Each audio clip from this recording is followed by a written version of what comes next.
Prenons pour exemple le cas du Seigneur Jésus. Il était né de l'Esprit.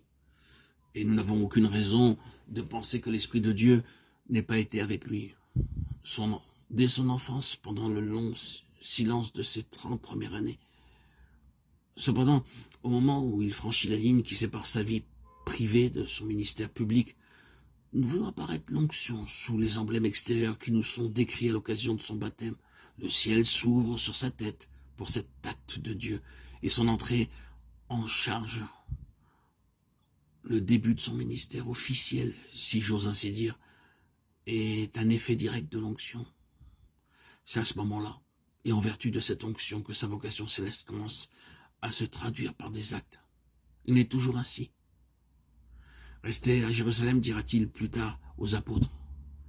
Et malgré tout ce qu'ils ont accumulé de connaissances au cours des quelques années qu'ils ont passées dans la compagnie de Jésus, malgré la mission formelle qu'ils ont reçue pour le monde qui les attend, ils sont incapables de faire un pas jusqu'au jour où le don de l'Esprit leur est accordé à la Pentecôte. Ils reçoivent alors l'Esprit, non seulement à titre personnel, comme accomplissement d'une promesse qui leur a été faite, mais aussi comme onction en vue du mandat qu'ils ont à remplir. C'est un aspect de la vie de l'Esprit qu'il est important de mettre en lumière. Ils reçoivent l'Esprit, ils sont baptisés du Saint-Esprit, ils sont remplis du Saint-Esprit. Mais en même temps, ils sont oints. C'est cette onction qui fait passer leur vocation dans le domaine de l'action et qui rend possible l'exécution de leur mandat. Le langage que l'apôtre Paul tient aux Corinthiens plus tard est dans le même sens. Nous l'avons vu au verset 21 de 2 Corinthiens, celui qui nous a fermis avec vous en Christ et qui nous a oints, c'est Dieu. Je crois qu'il fait allusion ici à lui-même, à Sylvain et à Timothée, mais il ne laisse pas les Corinthiens en arrière, car ils sont au bénéfice de la même onction, tout comme lui-même et ses compagnons de travail.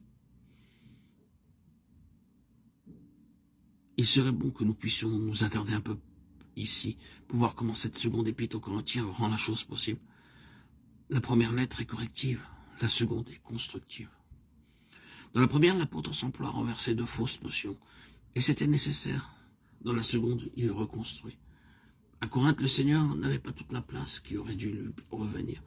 La première lettre représente de la part de l'apôtre un effort de mise au point. La seconde, au contraire, nous met en présence d'une église qui a mis bon ordre à ses affaires et qui peut en conséquence recevoir une mission.